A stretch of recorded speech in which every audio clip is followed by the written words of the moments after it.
I step into my bedroom and freeze. My heart stutters to a full stop, then lurches into a frantic rhythm. Giselle stands before my full-length mirror, her slender figure draped in ivory satin that catches the afternoon light streaming through my bedroom window. My wedding after-party dress. The one I spent 3 months searching for, the one that made James's eyes light up when I showed him the designer's sketch. My grandmother's diamond earrings dangle from her ears, catching prismatic light with every slight movement of her head. The heirlooms meant for me, the ones Grandma Rose promised would be mine on my wedding day. Giselle tilts her head, admiring her reflection, completely oblivious to my presence. The ivory satin cascades over her shoulders like it was made for her because it was made for me. "What are you doing with my wedding dress?" My voice barely rises above a whisper, but it carries enough force to make Giselle turn. Instead of guilt, her expression brightens. "Helena, perfect timing." She runs her hands down the fabric. "It looks better on me anyway." Mom agrees. The words hit me like a physical blow. Behind me, a floorboard creaks. I turn to find my parents hovering in the doorway, their expressions a mixture of discomfort and determination. They knew. Of course they knew. "Honey," Mom steps forward, her voice taking on that placating tone I know too well. "You'll have the main wedding gown. Can't you share just this once?" Dad nods, waving his hand dismissively. "Your sister has always looked stunning in white." Their words unlock a flood of memories. Giselle borrowing my designer shoes for a date, returning them scuffed beyond repair. My vintage purse coming back with makeup stains embedded in the leather. The cashmere sweater I saved 3 paychecks to buy, stretched beyond recognition after her weekend trip. Family comes first. I'd told myself each time, swallowing my objections, burying my resentment. Last winter flashes before me. The outfit I'd carefully styled for Senator Graham's daughter, the client who could have launched my styling career into the stratosphere. Giselle borrowing the ensemble for just an hour before I delivered it. The red wine stain spreading across the custom jacket like a wound. "This is strike one," my boss had warned, eyes cold with professional disappointment. When I confronted my parents, their response was swift. "Accidents happen. She's your sister." I stand straighter now, shoulders pulling back. Something inside me shifts, like tectonic plates realigning after years of pressure. "Not this time." The words come out clear and steady. "Take it off." Silence fills the room, thick enough to choke on. Giselle's lips part in shock, her eyes widening with the unfamiliar sensation of being denied. "You can't be serious." She laughs, but it sounds hollow even to her ears. "Mom, tell her she's being ridiculous." Mom steps toward me, hands outstretched in supplication. "Helena, sweetie, there's no need for drama. Giselle just wants to feel special too." "Take it off," I repeat, my voice dropping lower. "Now, or I call off the wedding." The threat hangs in the air between us. Dad's face flushes crimson, but something in my expression stops whatever rebuke was forming on his lips. "Fine," Giselle spits the word. "I didn't want your stupid dress anyway." Her fingers fumble with the delicate zipper, her movements deliberately rough. I step forward and catch her wrist before she can damage the fabric. "The earrings, too," I say quietly. With exaggerated care, she removes my grandmother's earrings, dropping them into my palm with enough force to make a statement. The diamonds burn cold against my skin. Later, after Giselle has flounced from my room in theatrical outrage, I hang the dress in my closet. My parents' cold glares follow me, promising consequences for this rebellion. I run my fingers over the smooth fabric, heart still pounding. For 27 years, I've stepped aside, made room, kept peace, the good daughter, the responsible one, the one who understands. Looking at my dress, I make a silent promise. Not anymore. They've taken enough. This wedding will be mine, and God help anyone who tries to steal another piece of me. The following day, James drops his notebook on our coffee table and rubs his temples. "So that's it? We've decided on the honey lavender cake with buttercream frosting?" I nod, leaning back into our sofa. After weeks of tastings and disagreements, we've finally locked down the last major wedding decision. James reaches for my hand, his thumb tracing circles on my palm. 3 more weeks, Helena. Just 3 more weeks until you're Mrs. Helena Wells." The doorbell chimes before I can respond. I check my phone, no scheduled visits. James raises an eyebrow but rises to answer it. My parents' voices float from the entryway, my mother's rapid-fire questions about our new sofa slicing through the peaceful afternoon. They didn't call. They never call. They just appear, like unwelcome spirits summoned by wedding planning. "We brought the family wedding planner," Mom announces, swooping into our living room. She clutches a leather-bound binder that I've never seen before. Dad follows, his eyes darting around our apartment, mentally calculating what we paid for everything. "We've made some adjustments," Mom continues, spreading the binder across our coffee table, covering our own notes. "Just small tweaks to make everything perfect." James catches my eye as he settles beside me. His fingers find mine again, squeezing gently. Mom flips to a page labeled Bridal Party and points to a new notation I've never seen. "We've added Giselle as co-bride with a matching white gown and coordinating jewelry." Note. The room tilts sideways. "Co-bride?" James leans forward. "There's no such thing as a co-bride. It's our wedding." Mom waves her hand dismissively. "It's a new trend, very European." "It's not a trend," I say, my voice steadier than I feel. "And it's not happening." "And it's not happening." Dad clears his throat.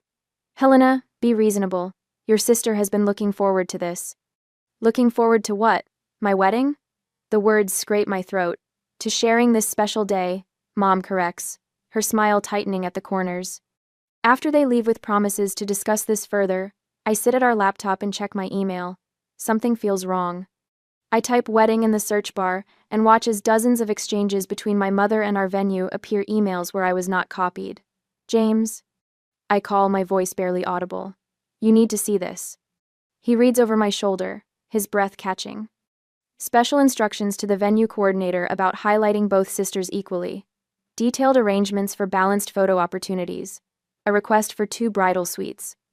My phone buzzes with a notification. Giselle has tagged me in an Instagram post. My stomach clenches as I open it. There she stands in my after-party dress, now altered slightly, with the caption, "Final fitting for my wedding look, sister ceremony, double the brides." The comments flood with confused congratulations. "Didn't know you were engaged too. What's a sister ceremony? So cool you're both getting married." My phone rings, Aunt Catherine from Virginia. "Helena, honey, your mother just told me about this unusual sister ceremony. Is this something you really want?" The room spins as I try to explain that none of this was my idea. More calls follow, family friends, distant relatives. All confused, all asking the same question. Why am I making my sister a co-bride? When I confront my mother by phone, her voice drips with practiced martyrdom. "You've always been the strong one, Helena. Giselle needs this. She's been so depressed since that breakup last year."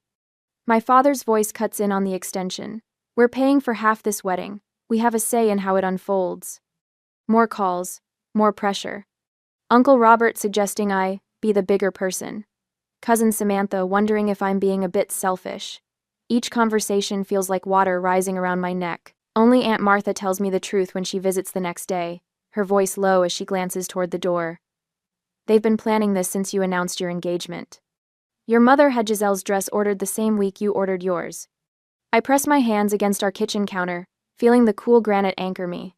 "How do you know this?" "I overheard them at Christmas. Your mother said it would be easier to ask forgiveness than permission." Martha squeezes my arm. "I should have told you sooner." That evening, I visit Grandma Rose at her assisted living facility. Unlike my parents' sprawling house, her small apartment feels like a sanctuary. "This is your day, Helena," she says, her arthritic fingers covering mine.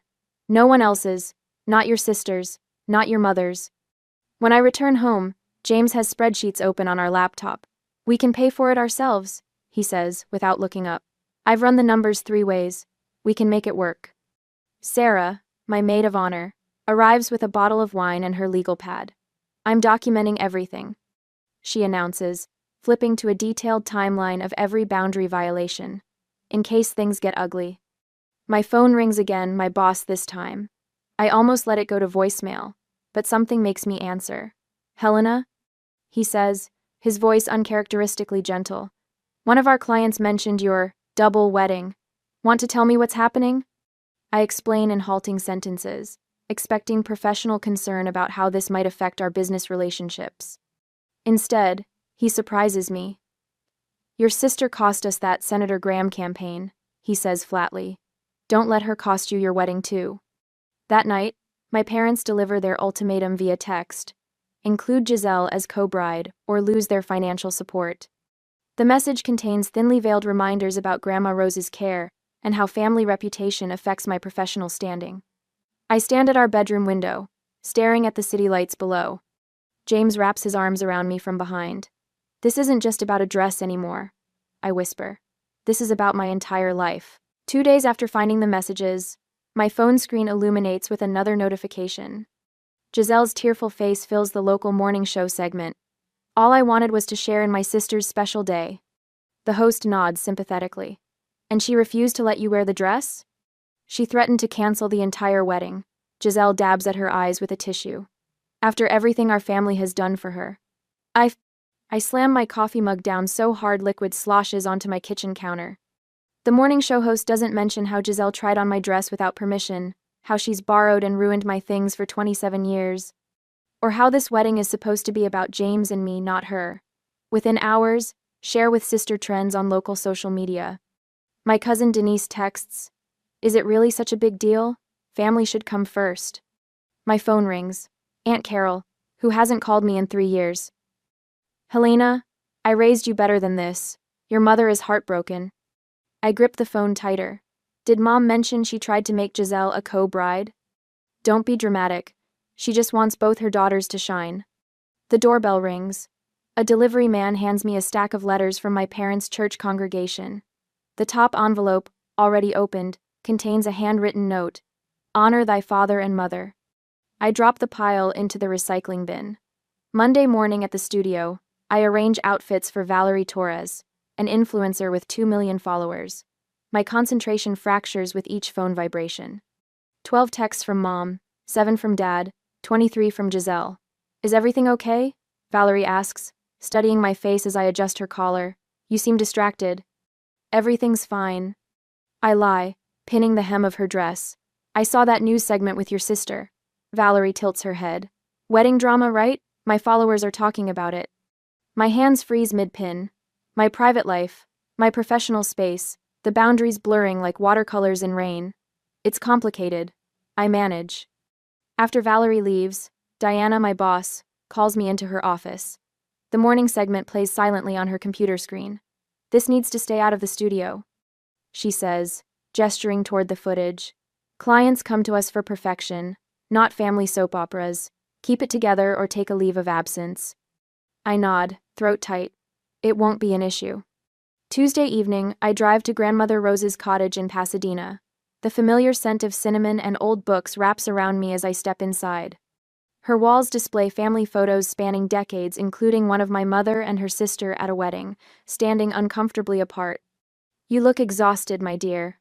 Grandmother Rose guides me to her worn floral sofa. The tears come without warning. "They're making me the villain." Giselle went on television. The church congregation sent letters. My boss threatened my job. She holds my hand, her skin paper thin but her grip surprisingly strong.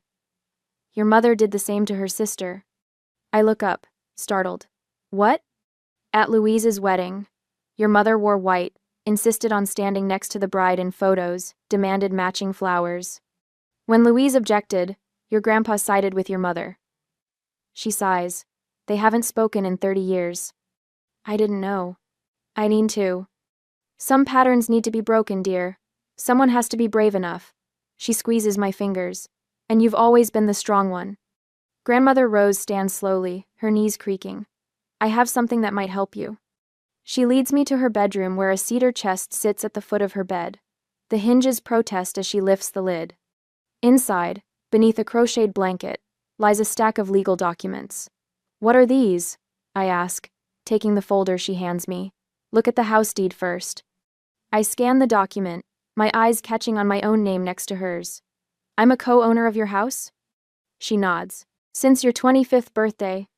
The next document shows the family trust. My name appears prominently as executor of my grandmother's estate. "Grandma, I don't understand."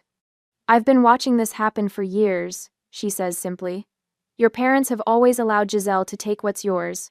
I wanted to make sure they couldn't take everything." The weight of what she's telling me settles on my shoulders. "You've been protecting me all this time. Now you can protect yourself." The next morning, I meet Tasha, a wedding planner not connected to my mother's social circle. Her office walls display photos of unique celebrations, none featuring matching sister gowns. "Tell me what you want," she says, emphasizing the word. For the first time since my engagement, someone asks what I want instead of telling me what I should accommodate. Security. I say immediately.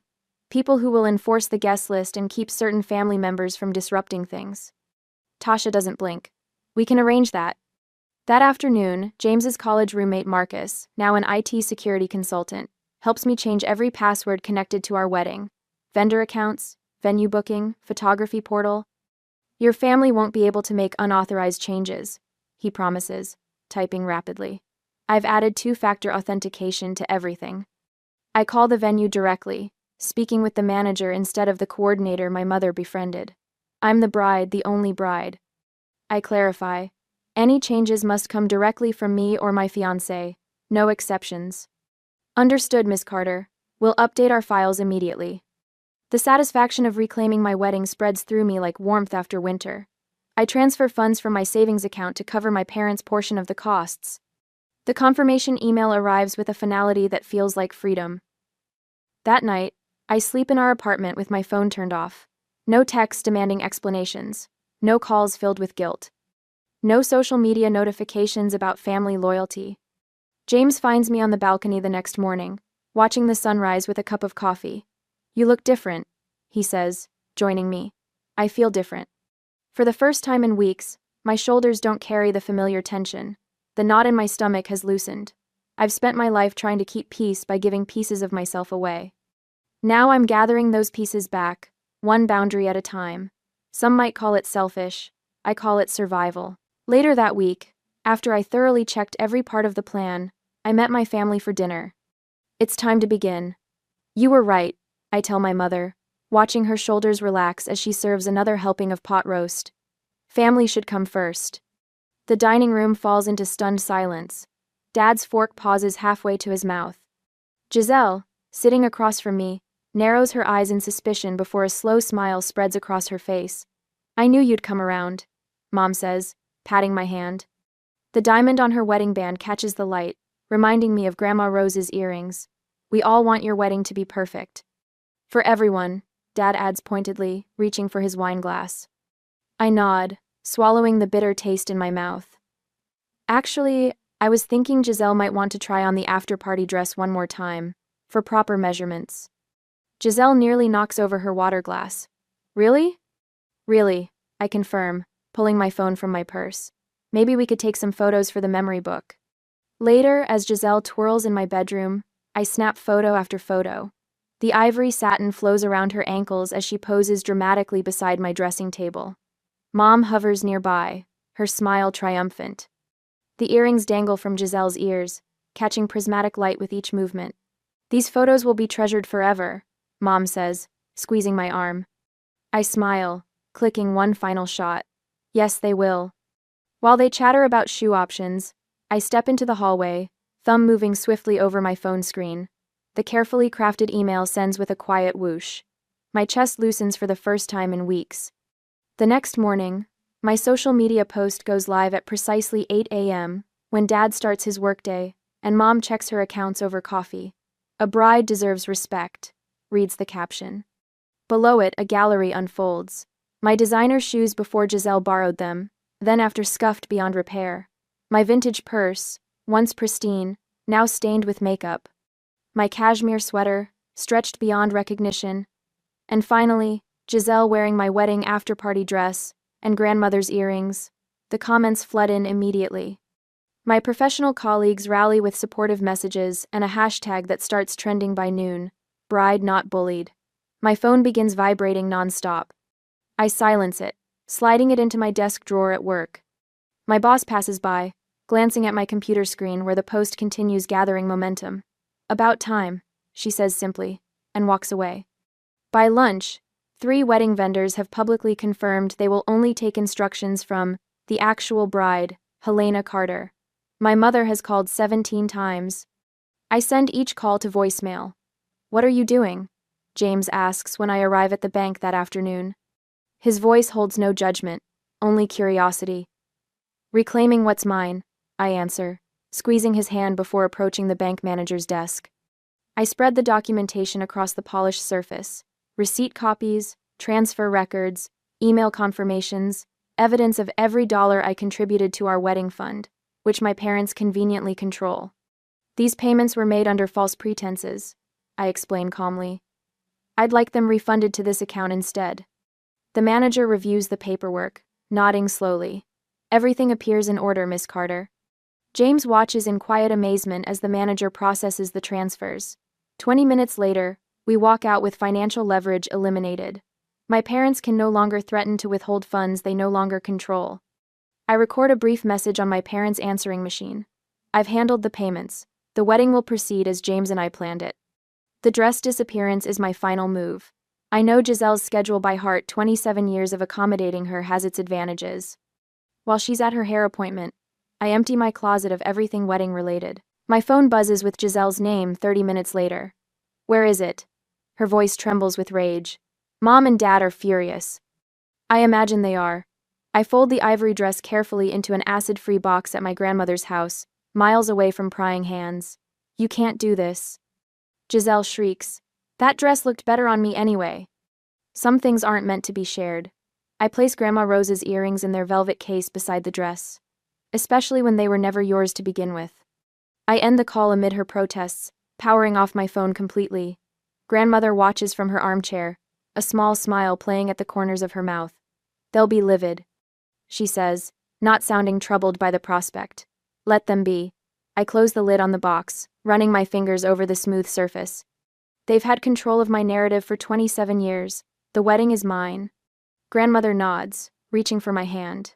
And so, finally, are you. On the wedding day, I arrive at the venue 3 hours before the ceremony to find chaos already brewing.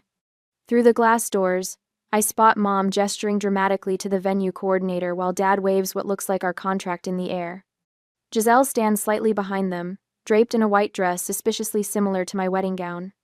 We had an understanding about the sister ceremony. Mom insists, her voice carrying across the marble foyer. It's a family tradition. The venue coordinator looks baffled. Ma'am, there's nothing in our paperwork about 2 brides. It's a verbal agreement, Dad blusters. We could pursue legal action for breach of contract.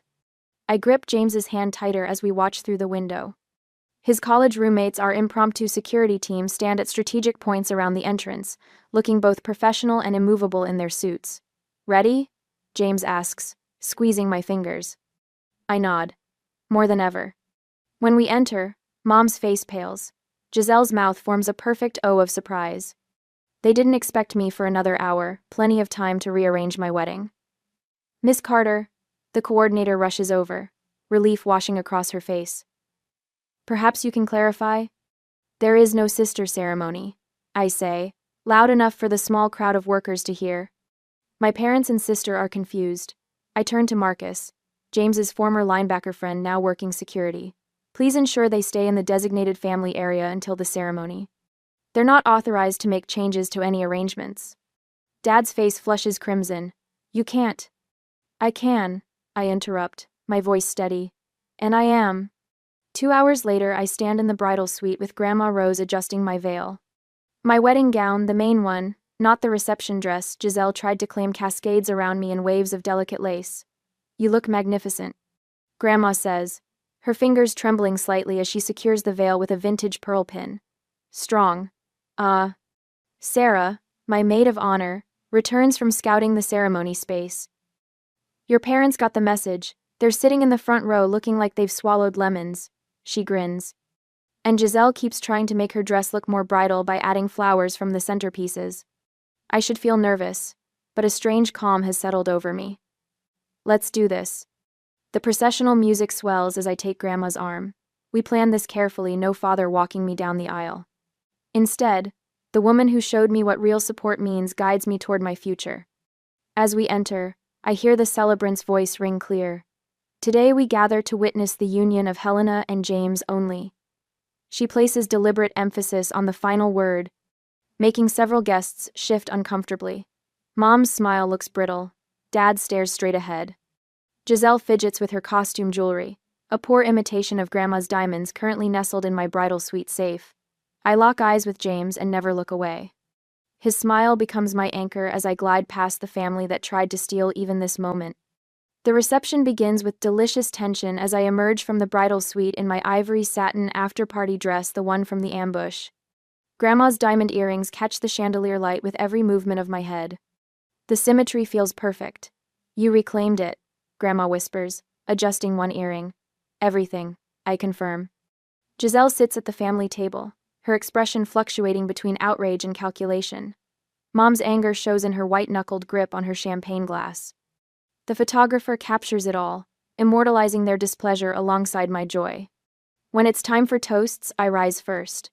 To those who truly support us and respect our boundaries, I say, raising my glass toward Grandma, then James, then Sarah. Notably absent from my gesture, the front family table. The party flows perfectly until I spot Giselle sidling toward the DJ booth. Mom follows close behind, whispering urgently to the wedding planner who shakes her head firmly. Special sister toast. I hear Mom insist. It's traditional. Before Giselle can grab the microphone, James's best man intercepts her with practiced ease. The bride's playlist is quite specific, he says pleasantly, steering her away. I cross the dance floor, stopping directly in front of my sister. Not today, I tell her quietly. Not ever again. Her eyes widen. For once, she seems to understand, I mean it. 20 minutes later, Dad corners me near the cake table. We need to talk. Now. I follow my parents into a small side room, where Mom immediately dissolves into tears. You've humiliated us in front of everyone we know. Dad hisses. You'll regret this public display. Mom dabs her eyes dramatically. After all we've done for you, the sacrifices, the support. I study them both, really look at them perhaps for the first time. Mom's tears that appear and vanish with strategic precision. Dad's authority that crumbles when challenged. Thank you, I say finally. They look startled. For what? Mom asks cautiously. For showing me exactly who you are. I straighten my grandmother's earrings.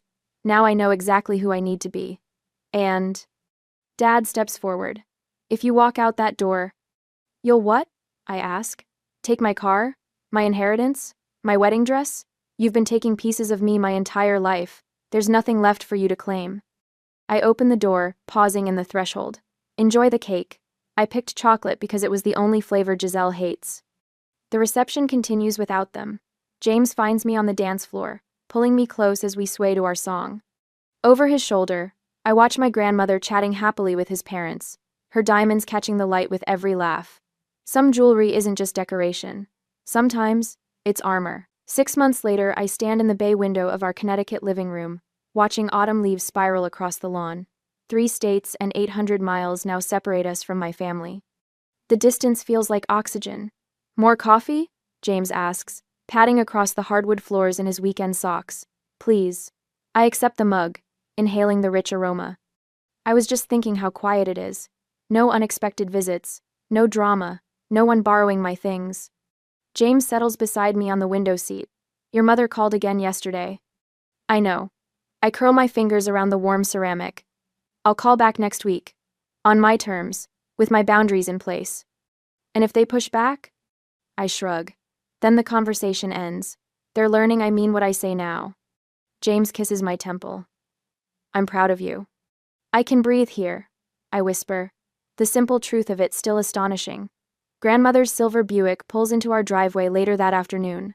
Her move to the senior living community 10 minutes from our house was the best decision we made after the wedding.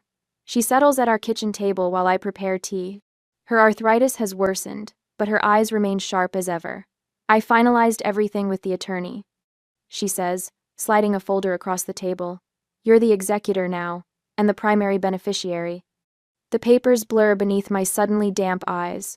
Grandma, you don't have to. You were the only one who saw them for what they were. Her weathered hand covers mine. This family has a pattern. Look. She opens a photo album I've never seen before. Pictures of my mother as a child, always stepping aside for her sister. My grandmother, young and resigned, surrendering her dreams to her brother's demands. 4 generations of doormats, she says with surprising frankness. Until you. 2 weeks later, I stand in my new styling studio downtown, arranging the magazine that features my wedding day look on the reception counter. My phone buzzes with a new client booking a television actress whose Instagram post about my boundary-setting bride style has brought an influx of business. What would make this moment perfect is knowing Giselle saw the latest issue of Style Quarterly, where her favorite influencer wears my signature accessory collection. I feel a satisfied smile spread across my face as I arrange the display. Creating, not accommodating. Building, not surrendering. The package arrives on a Tuesday. No return address, but I recognize my mother's handwriting. Inside lies my childhood diary, its purple cover faded. I flip through pages filled with my adolescent handwriting, documenting each borrowed item that never returned. A note falls from between the pages. Perhaps we should have listened. Not an apology, but acknowledgement. It's something. I place the diary on a bookshelf visible but not central. A chapter closed, not forgotten. Weeks later, Thanksgiving arrives with the scent of rosemary and warmth. Our dining table extends to welcome grandmother and the friends who stood with us through everything. Sarah arranges flowers while James carves the turkey. My phone rings in the study. My parents' number. "Do you need to get that?" Grandmother asks, knowing exactly who's calling. "Tomorrow," I decide, returning to the table. Today is for joy. Today is for joy. We raise glasses as James offers a toast. To chosen family and hard-earned peace. I look around at these people who love without conditions, who support without manipulation, and feel the rightness of this moment. Some things are worth keeping. Some things are worth sharing. And some things like your self-respect should never be given away. As we laugh and pass dishes, I wonder what stories others might share about drawing their own lines in the sand. What finally gave them the courage to say enough? Perhaps their journeys echo mine. The phone stops ringing. Tomorrow is soon enough.